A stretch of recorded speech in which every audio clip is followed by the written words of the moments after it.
Primeira carta de São Paulo aos Coríntios, capítulo 7, versículos de 1 a 5 e comentário de São João Crisóstomo. Passemos aos pontos sobre os quais me escrevestes. É bom para o homem não tocar em mulher. Todavia, para evitar a fornicação, tenha cada homem a sua mulher e cada mulher o seu marido. Comentário. Após ter corrigido 3 gravíssimos vícios, o primeiro dos quais as cisões na igreja, e o segundo o do fornicador, o terceiro o do avarento, de agora em diante emprega palavras mais suaves e interpõe a admoestação e o conselho a respeito do matrimônio e da virgindade, deixando o ouvinte descansar nos assuntos mais desagradáveis. Na segunda carta faz o contrário. Começa das questões mais suaves e termina com as mais desagradáveis. Aqui, no entanto, depois de terminar o sermão sobre a virgindade, novamente parte para os problemas mais picantes, não apresentando tudo de maneira moderada, mas variando o modo de falar, conforme as exigências da ocasião, bem como das circunstâncias. Por isso diz: passemos aos pontos sobre os quais me escrevestes. Eles lhe haviam escrito, perguntando se era mister abster-se do matrimônio ou não. Em resposta, e emitindo uma norma acerca do matrimônio, disserta sobre a virgindade. É bom para o homem não tocar em mulher. De fato, se perguntas o que é bom e excelente, é melhor não ter relações com uma mulher. Mas, se é o que é seguro e auxilia a tua fraqueza, contrai matrimônio. Como, porém, era verossímil, como agora ainda é habitual, que o homem quer e a mulher não. Ou também, o inverso, nota de que maneira ele discorre sobre um e outro caso. E dizem alguns que disse isto apenas aos sacerdotes. Entretanto, examinando a questão pela sequência, não digo que é isto que acontece. Não teria feito advertência de modo geral. Se tivesse escrito apenas para os sacerdotes, diria, na verdade, é bom para o mestre não tocar em mulher. No entanto, agora estabelece de modo geral, é bom para o homem. E não só para os sacerdotes. E ainda, não está ligado a uma mulher? Não procures mulher. 1 Coríntios 7, 27. Não disse, tu, sacerdote e mestre, mas de modo indefinido. E todo o discurso assim procede. Ao dizer, porém, todavia, para evitar a fornicação, tenha cada homem a sua mulher. Pelo próprio motivo da concessão, sugere a continência. Versículo 3. O marido cumpre o dever conjugal para com a esposa, e a mulher faça o mesmo em relação ao marido. Comentário. O que significa, no entanto, dever? A mulher não dispõe do seu corpo, mas é serva e dona do marido.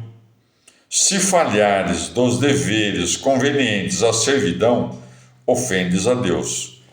Se, contudo, queres te afastar e o marido o permitir, ao menos seja por breve tempo. Por essa razão, deu ao caso o nome de débito, para mostrar que não têm a posse de si mesmos, mas são mutuamente servos um do outro. Ao vires uma prostituta te seduzindo ao pecado, dize, o corpo não é meu, mas de minha esposa. O mesmo diga a esposa àqueles que se esforçarem por violar sua castidade. Meu corpo não é meu, é do marido. Se, em verdade, nem o marido, nem a mulher dispõem do próprio corpo, muito menos das riquezas, ouvi todas vós, que tendes maridos, e todos vós que tende esposas. Se não podem dispor do próprio corpo, muito menos das riquezas. Em outra parte, ao marido é dada grande prerrogativa, tanto no Novo Testamento quanto no Antigo, nesses termos: teu desejo te levará ao teu marido e ele te dominará. Gênesis 3,16. Paulo distingue do seguinte modo: maridos, amai as vossas mulheres, e a mulher respeita o seu marido. Efésios 5, 23, 33. Aqui, não trata de poder maior ou menor, mas de uma só espécie. Por que motivo? Porque dissertava sobre a castidade. Nos outros pontos, o marido tem a prerrogativa, mas, ao se tratar da continência, não. Versículo 4. O marido não dispõe do seu corpo, nem a mulher. Muita igualdade, nenhuma prerrogativa. Versículo 5. Não vos defraudeis um ao outro, a não ser de comum acordo. O que significa isso? Não se contenha a mulher sem o consentimento do marido, nem o marido contra a vontade da mulher. Por quê?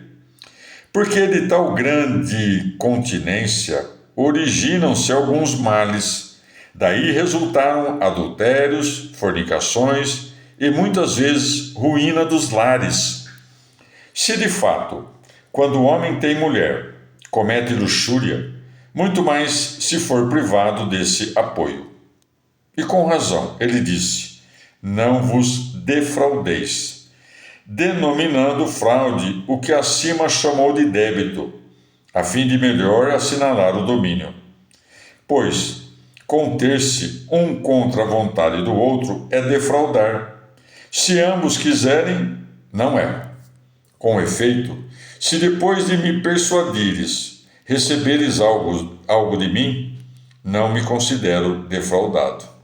Defrauda quem tira algo de alguém contra a sua vontade e por violência. É o que fazem muitas mulheres, que admitem maior pecado por excesso de justiça, e por esse motivo são culpadas da libertinagem dos maridos e subvertem tudo. Importa antepor a tudo a concórdia, porque é preferível a tudo. E se vos agradar, examinemos o problema em si.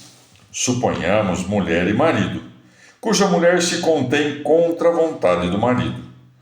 Como será se ele, por isso, é induzido à fornicação ou não comete impureza, mas se contrista, perturba-se, inflama-se, luta e cria inúmeros problemas para a mulher?